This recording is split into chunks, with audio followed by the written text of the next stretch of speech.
And welcome to this edition of ACAP Today for the week of November 16th, 2020. I'm Jason Parent with the Aroostook County Action Program.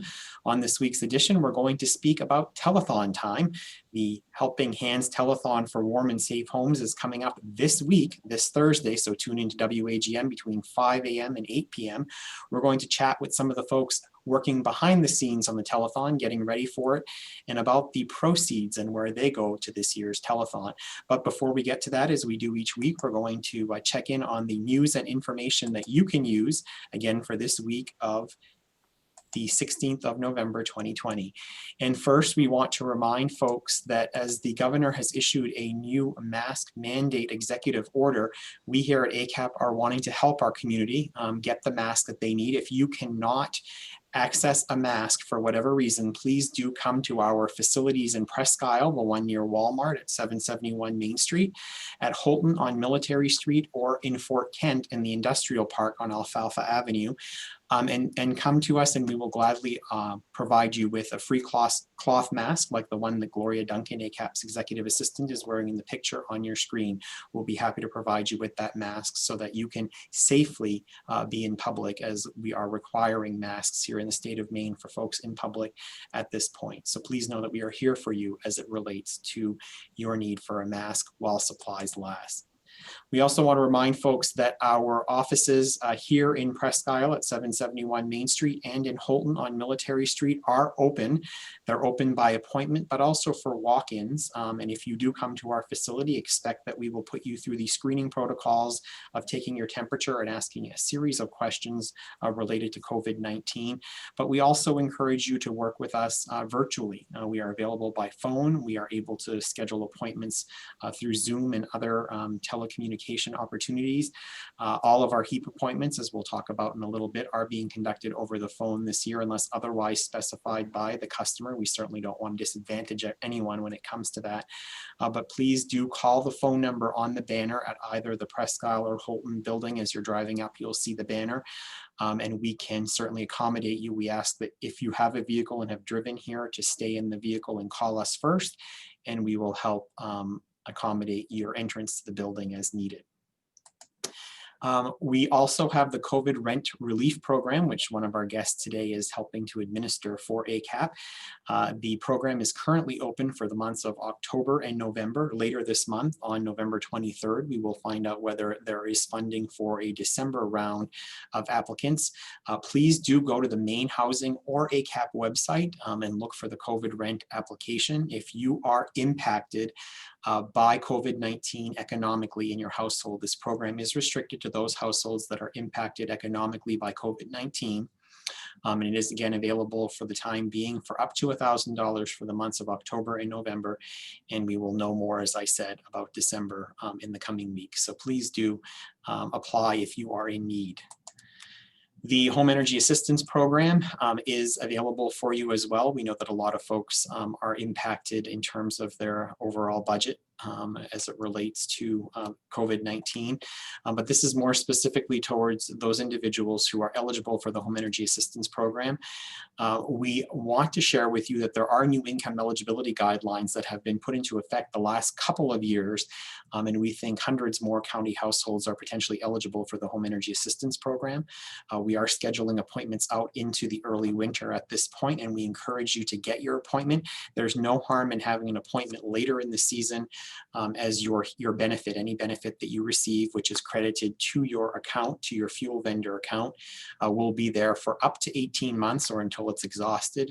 So certainly well worth starting a new heating season even with a heat benefit. If you have questions, please call us at 764-3721. And as a reminder, we are offering all of our appointments this year over the phone to clients countywide, which certainly should be helpful in not only staying safe as it relates to COVID-19, but also for the convenience of individuals who are maybe challenged with transportation at this time. Our Navigator program here at ACAP is available for any community member who is just not certain where to turn for assistance or what might be available to them, whether you're impacted by COVID-19 or whether the economic circumstances in your household are such that you are in need of assistance at this point. Please reach out to us. Our trained navigators know of services both within our agency and in the community at other partner agencies that you may be eligible for, and we're happy to connect you with those services and make that contact with you. So please do contact us 764-3721 and we will connect you with a navigator who can help you. We also want to remind people of the Community Closet and Community Coats project. The Community Coats project is something that we've been doing the last couple of years to help individuals in our community of all ages stay warm as they are facing the elements during the winter months. In addition to that, we've added the Community Closet, which is an extension of some of the work that we had done in partnership with United Way and other partners earlier this year prior to the school year to get individuals the clothing that they may need for start of a new school year. The new Community Closet located outside of our 771 Main Street facility in an enclosed space that is outdoors and open 24 hours a day, 7 days a week, is accepting clothing and also is available for folks who might need clothing, again, 24 hours a day, 7 days a week at no cost to you. So please do consider either leaving clothing or a coat or taking as you need. The community cupboard, which is located not far from the Community Closet in front of ACAP 771 Main Street facility, is also available for individuals to drop off food items 24/7 or to take items as needed. And we want to especially thank our sponsor of the month this month, Gallagher Insurance, for their support of the Community Cupboard project. Our first sponsor last month, United Way of Aroostook, and our second sponsor this month, Gallagher Insurance. Thank you very much for your support as the Community Cupboard is needed now more than ever. We also want to share that our housing team is looking for qualified contractors to work with ACAP across Aroostook County. This is both for weatherization projects that we do across the county. So we're looking for contractors to partner to do those in homes across our region.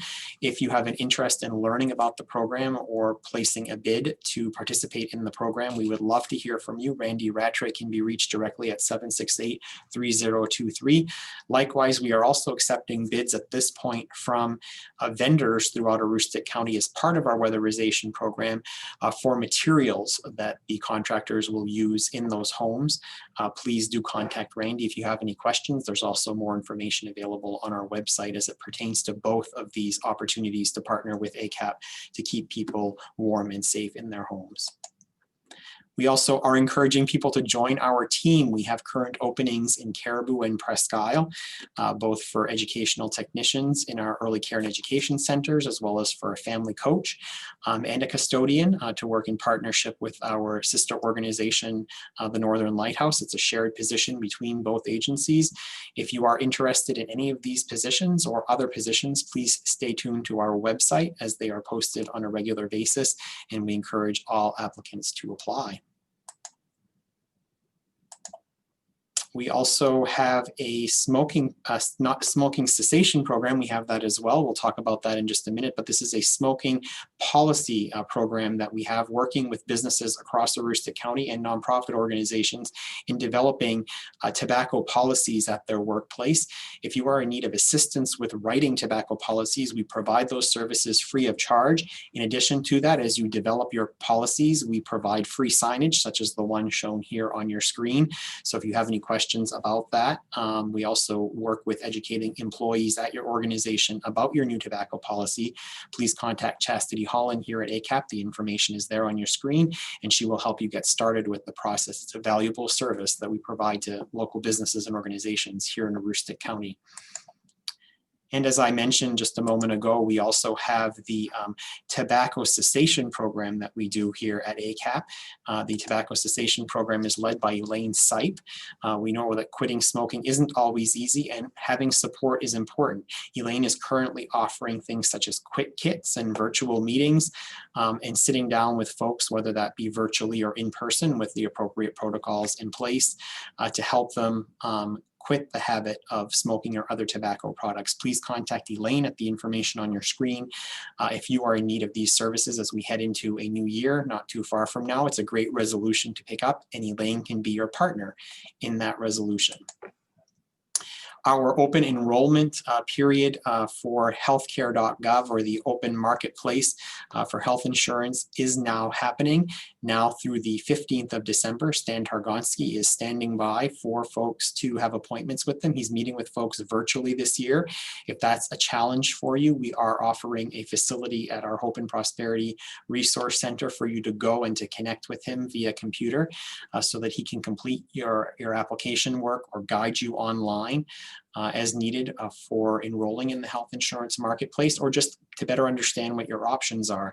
Stan and the team of navigators statewide can also help individuals understand if they may or may not qualify for main care, and they will look into all of that for you. It's certainly well worth your time. So if you are considering health insurance, now is a great time to do it during the open enrollment period. And for many people who walk away from an appointment with Stan, they actually find that the cost is a lot less than they might have anticipated, and certainly the peace of mind is there as a result of that appointment and knowing that you are covered as you need medical assistance and medical attention.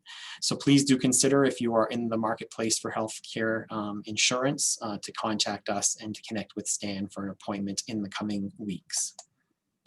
And lastly, in our news and information that you can use, as we've been telling you over several weeks, Maine's 3 local workforce boards are collaborating to provide free virtual employment workshops and information sessions. These are to help individuals connect with resources, build job skills, and find and maintain employment. ACAP's career counselors are among those participating and offering the sessions. They are all offered via Zoom, and they are offered statewide. Information there on your screen, or you can give us a call and ask for workforce development, and we'll help you get connected to these very important opportunities to hone your skills for future employment. So with that, that's this week's news and information that you can use. I'm pleased now to welcome to our program 3 guests who are all working diligently on this week's Helping Hands for Warm and Safe Homes Telethon. The first is Sherry Locke, ACAP's Development and Communication Manager. Sherry, welcome back to ACAP Today. Thank you, Jason. And we're also going to chat with Heidi Ratcliffe and Erin Benson. Heidi is the coordinator of coaching and the director of our Hope and Prosperity Resource Center at ACAP, which is currently located in the FedEx building, or just off of the FedEx building in the industrial park here in Presque Isle. And Heidi, one of the beneficiaries of the telethon, are certainly to get people into safe homes, which you do a lot of work of. So we're going to talk about that. So welcome back to the program. Thank you. And lastly, Erin Benson oversees both our workforce development, which we just spoke about in terms of those workshops being offered, as well as our home energy assistance programs here at ACAP. And certainly you and your team are going to be busy that day, but also are going to help many, many county households in the future with proceeds that are raised from the telethon. So welcome back to you. Thank you very much. It's good to be here. All right, Sherry, let's begin with you about the basics of the telethon, just to let people know when it's happening again, and what the details are and how they can connect with the event. Absolutely. So this is our 4th annual Helping Hands for Warm and Safe Homes Telethon. It will take place all day with our partners at WAGM. So starting at 5 a.m., running through 8 p.m. on Thursday, November 19th. Again, it is a day-long event. We will be on air with WAGM throughout the day, providing education about the programs and services that we offer, introducing them to some clients who have received services, and really reaching out to our community to ask anyone in a position to help to call in to make a donation on that day. So we're really excited. There's a lot of work that happens behind the scenes in the weeks leading up to the telethon. We've really connected with a lot of great people during that time, that pre-work piece. And I think the community is going to be really excited to see some of the work that we've done. I know that individuals are already seeing some of the stories leading up to the telethon on the news, but the event itself is running a bit differently this year because of COVID, like everything else. So tell us about, I think 3 locations are going to be engaged this year to keep people socially distant and safe. Yeah, so that truly is our goal, is to keep our team safe. So we do have 3 locations this year. In the past, we've all been together at WAGM for the long day, and it's been great and it's been a lot of fun. That is a piece that is going to change this year. This year, we are going to have a team at WAGM doing the broadcast piece. We are going to have a team located at the United Way of Aroostook to serve as the phone bank to take calls for donors who wish to make a donation. And then new this year, the team at ACAP will be set up to take calls from folks who have questions or who need assistance. So really, although it would be great to be all together, I think we're able to offer something this year that we haven't offered in the past, and really excited about what that opportunity will look like and what those results will be. Aaron Benson, the proceeds for part of the telethon, and this certainly has historically gone back to the very first one 4 years ago, are to help keep people in their homes in Aroostook County warm, especially those who do not qualify for the home energy assistance programs, or who, for whatever reason, we cannot access the immediate assistance that they need. Talk about the work of your team and the importance of these funds. These funds are critical. They fill a gap that the funds from Maine Housing do not. A perfect example is the month of October. The emergency fuel allotment from Maine Housing doesn't start until November 1st. And as people know who've lived in Aroostook County for any length of time, it gets cold in October. We were very fortunate this year that it was a warmer than normal October, but the year before was cold. And so for people who can't access those emergency funds and the regular HEAP dollars, that those allotments don't start going out until the middle of November. If you are in need in October, there's nowhere to turn. And so we do get a lot of calls during the month of October. And these funds are critical to helping people stay warm.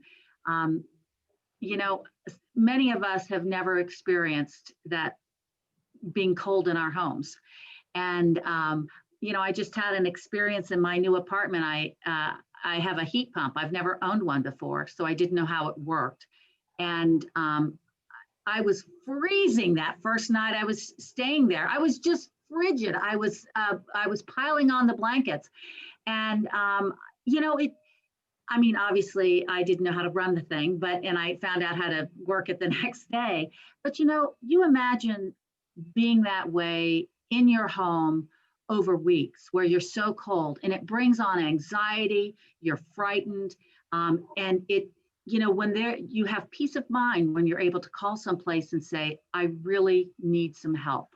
And these dollars are so critical, especially during that month of October, especially for people like in March, when COVID first happened and people were losing their jobs, and it was before unemployment kicked in because there was this huge lag time. All of a sudden, people who, you know, were able to sustain their needs, you know, their whole life, they were in a critical position. And, you know, they were able to call and get the help they needed because people, you know, gave during this telethon and gave throughout the year that we have this discretionary fund and can help those folks. And there are many, many stories of individuals who have benefited directly from proceeds from the telethon and emergency fuel assistance that ACAP has been able to provide them. We're going to come back to you and talk about how that impact is meeting people where they're at in their homes. You started to talk about that a little bit. We'll dig deeper into that in just a bit. But first, I want to hear from you, Heidi, in terms of the other side of the proceeds that the telethon go to, which is really to get people into housing, is it not? Absolutely. One of the new parts that we had, I believe we started it last year, was we identified really early on that keeping people warm was a really vital piece. But what about individuals who didn't have homes at all? So there was a level of warmth was an issue, but also just having simply a roof. There are very limited to no security deposit programs. And we knew that in order to be looking at a whole perspective, we wanted to be able to provide individuals that resource to not only get them into a warm home, but a home in general. And so our funding, or we were able to help about 35 households and families access safe and affordable housing, in which our coaches developed a plan to ensure that the housing that they were going into was affordable. This was not something that was going to be out of their means. It was something that we were looking at long-term, that they would be able to successfully pay their rent monthly, and not fear being in a home that's overpayment. So these funds gave us that ability, and ask the 35 families who are now in that home, what would they have done had we not had it? Well, it could have meant longer time in a shelter or living with multiple generations. So big difference, and excited to be able to still offer that this year with this telethon. And though the payment actually does support the security deposit, as you just noted, you talked a little bit about the service, and it's not only about finding the affordable housing that they need, but it's about working with the individuals that you're working with in a way that helps them sustain that housing, correct? Because you're doing other things with them. Talk about some of that other work that is happening outside of where the donations are directed to. Absolutely. So anybody who utilizes the funds is automatically linked with a coach, and our coach is designed to ensure that they're receiving all of the services, both internally and externally, to get them to the best place that they can be in their lives. What are the goals that they need to work on to achieve, whether that's an increase in income or maybe an increase in employment for a household member, or education. All of those components, the coaching looks at a whole perspective, a whole holistic perspective of the family, and really kind of focuses on financial aspects and budgeting. Kind of the sky is the limit with coaching, and so we ensure that there's complete wraparound services for someone utilizing this fund. And Aaron Benson, from the perspective of those who are calling for emergency fuel, it's also not solely an emergency fuel allocation. That triage is done at the time of the call. But we also work, I know your team works very diligently with those individuals to ensure they're getting not only the home energy assistance program if they are able to qualify, of course, but also that sort of information is passed along, and more action is taken with those households to help them not be in the situation again, preferably. Oops, Aaron's muted. Sorry. That's okay. Yeah, there's so many programs that can help folks in many different areas. For instance, one of the clients that I was dealing with through the HEAP process, I noticed that when she called back, she had used her allotment and obviously used some of her own funding as well, but was just running short. And I just thought to myself, goodness gracious, you're consuming a lot of fuel. And so I started talking to her about her home, and did she have any weatherization? I mean, is it well insulated? And so we were able to bring in the housing department and look her up. Anybody who receives a HEAP appointment, they automatically get a score for weatherization. And so we were able to get her in touch with housing to hopefully have her sign up for weatherization so she can have a well-insulated home, so those dollars can go farther, and so she doesn't get caught short. And so those kinds of dollars are critical, and those kinds of programs are critical to helping people sustain. We have an excellent program called Assurance 16, and that's an opportunity for people to learn how to become energy efficient. And it comes with financial literacy. It comes with lessons on, not only lessons, but also things like weatherization kinds of materials that they can install in their own home to hopefully make those heating dollars go much farther than they are. So there are all kinds of programs that can help people holistically become more live a more self-sustaining life.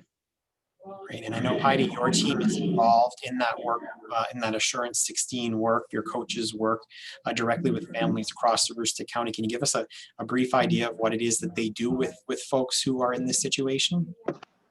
I do. I think Erin did an excellent job. I was very proud, Erin, of your description.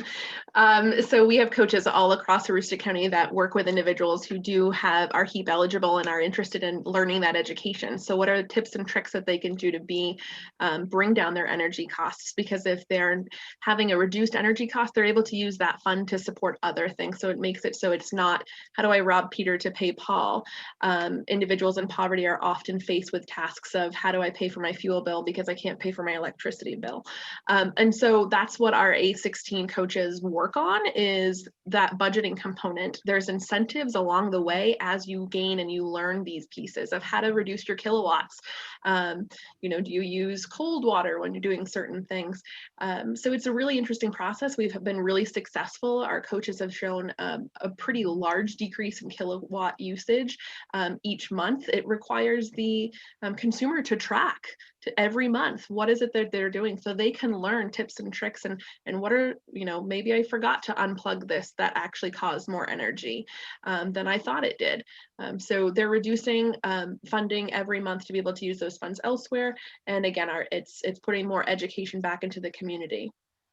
And Sherry, one of the things that I think is most impactful about the telethon, and you and I have worked on it the last 4 years together, is we really see those calls, the phones light up when people's stories are told and the impact of people's stories. And I know that Erin and Heidi are going to share, some of the stories, not identifying folks, but just the situations, I guess. What are your thoughts? Because I know you've been working with WAGM. Are there powerful stories this year that are going to be told as well?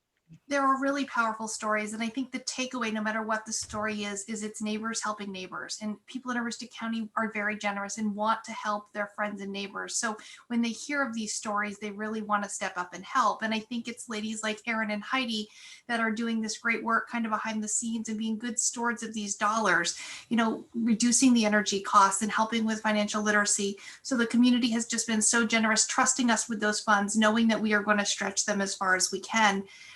This year, some of the stories that we'll hear on the telethon are, our seniors in our community. There's very little opportunity for seniors to increase their income, and expenses are rising. So we hear from a lot of people who've worked their entire lives and just need a little bit of help to get them through the cold winter seasons.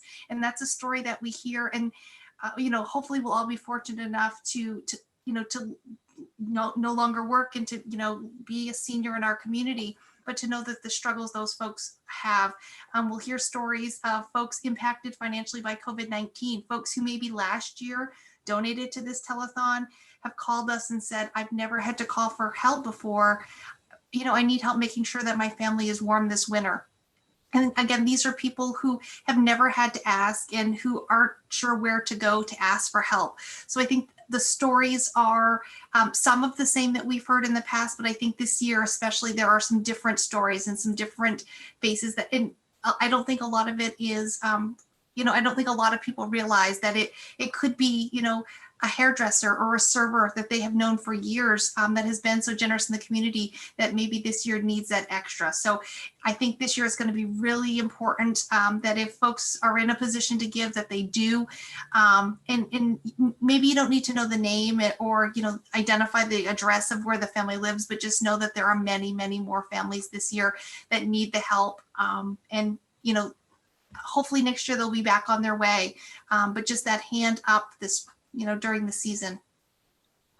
And I know, Erin and Heidi, you have some very heartfelt and compassionate individuals who work with you every day, and it's not always the easiest work. We work with people at their most vulnerable, and as Erin was pointing out, if somebody's calling and they're cold, they're also likely frightened because they don't know when they're going to be warm again. It's not like the heat pump story that Erin shared where she knew the next day she'd get that situation taken care of. There's a vulnerability there.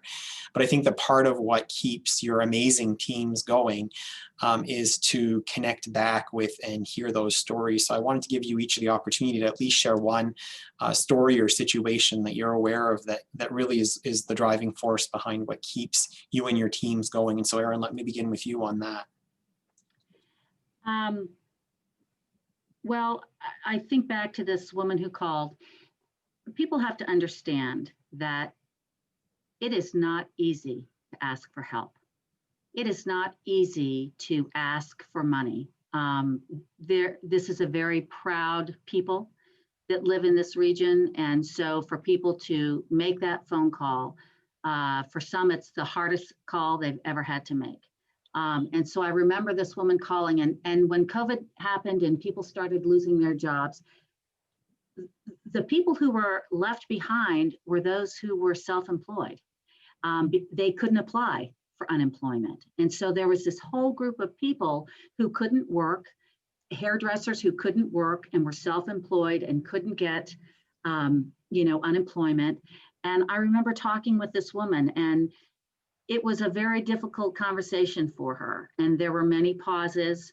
I know that she was teary-eyed, even though I couldn't see her. You can certainly hear it in her voice. But just knowing that this was the most difficult call that she probably had to make, but she, there's that desperation that, I really need this help. And people who want to say, I've never had to do this before. To have to explain to things, explain to me. And I said, listen, you don't have to explain anything to me. We're here to help. You've helped many people in your life over the years. And so now it's our turn to help you. So that was a tearjerker. And that makes me really, to be able to help somebody in need like that, it makes me happy and proud to be able to come to work here each and every day. Thank you, Erin. And Heidi, the story that really touches your heart and your staff that I know there are many, but one. It's really hard to pick because everybody's special in their own story. There's a captivating piece in every single one of the stories of the folks that we serve. And so when you asked this question, is there one that came to mind? Of course I can give you the families and the kids and the parents saying you get to have your own bedroom and all of those stories. But the one that touched us this year was a group of us working together when we came across a veteran who was living in his car. And so that was to think about that, served our country for 15 years. And because of an illness and an injury, took him out of work and spiraled to losing his home, it just was one thing after another.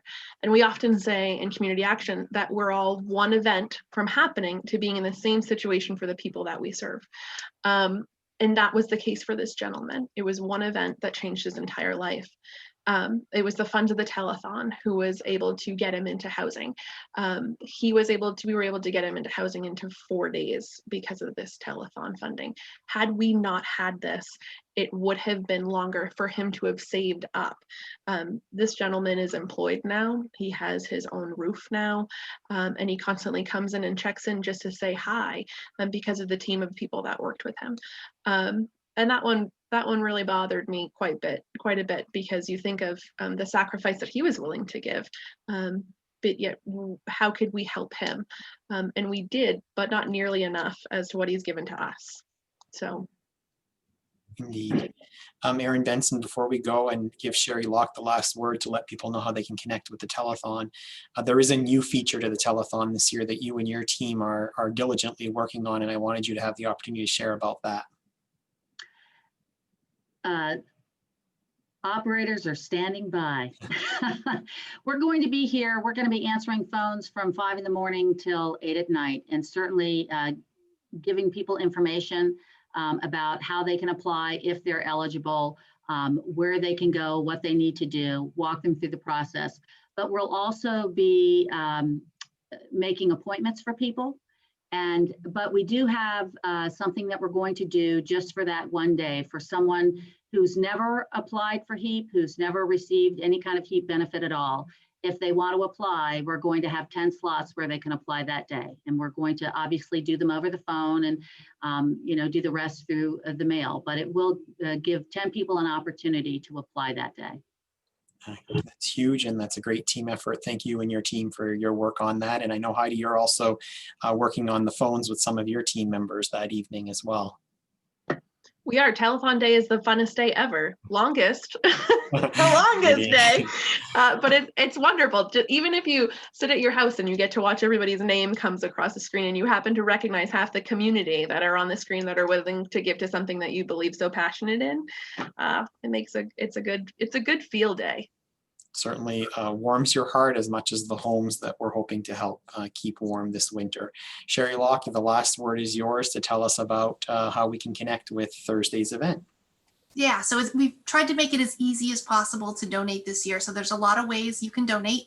You can go right onto our website right now, and there is a whole section about the telethon.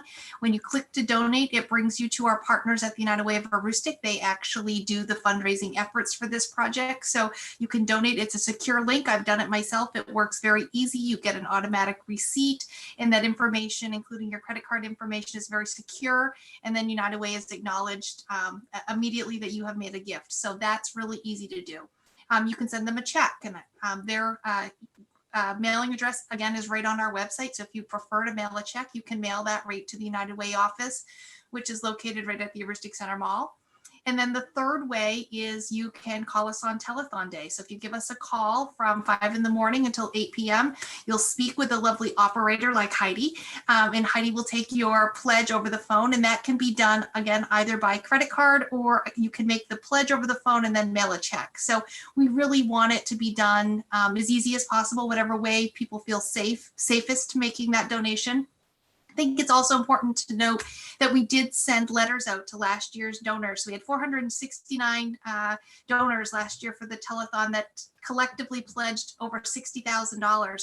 So we've sent them all letters, and we've been so fortunate that so many of them have returned a letter and a check to us for this year's telethon. So those donations have already started coming in as well. So really excited for Telethon Day. Feel very humbled that the community supports this project and trusts us with their hard-earned money, because every dollar raised here in Aroostook County is very hard-earned and allows us to do that work throughout the year. I think that's the other piece that we should say is, we raised the telethon funds in a very short window, but this team takes a year to administer those funds to thousands of people here in Aroostook County. So we encourage anyone that's in a position to support the telethon to do so. And the beauty of the telethon is that collectively we are able to support our community. It's not a donation, we don't need anyone to make a huge donation. If everyone just gives a little, we're able to do a lot. And indeed, that is certainly true. Sherry Locke and Erin Benson and Heidi Ratcliffe, thank you so much for being my guests on this week's edition of ACAP Today. Looking forward to a full day with you on Thursday as we launch the Helping Hands for Warm and Safe Homes Telethon. Yes, you can call, and you may get Heidi on the line. You may also get Erin, who may serenade you, because she's been known to do that. So beware.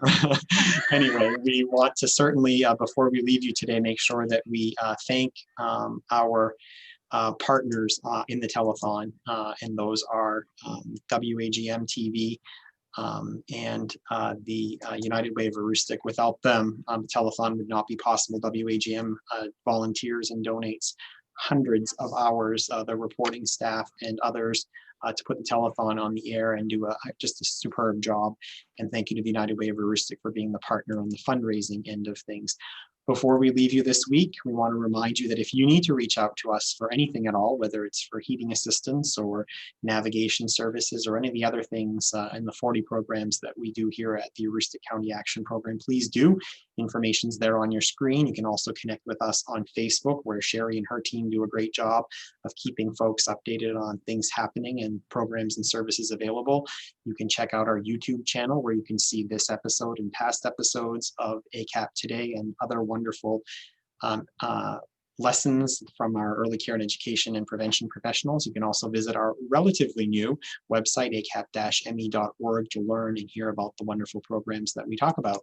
And finally, we want to remind you that we have joined Twitter. Our handle is right there, Aroostook Cap, and we look forward to connecting with you in that venue. And then lastly, our snapshot of the week, as we do each week, we leave you with a picture that was taken in this past week. This one is truly fitting with our telethon theme on one of the warmer days of last week. Our friends at the Thompson Financial Group made their donation, their collective donation of $100 to get our Warm and Safe Homes Telethon off to a great start. We thank them, and we thank all of you for your support this week on that venture. And we also thank you for joining us on this edition of ACAP Today. We'll be back next week with another edition of the program, where we're going to kick off our main leaders conversation series with some elected officials. We'll be running that through the week of Thanksgiving all the way through the end of the year, and look forward to speaking with some great leaders at the state and national level representing Maine. We'll see you next week for another edition of ACAP Today.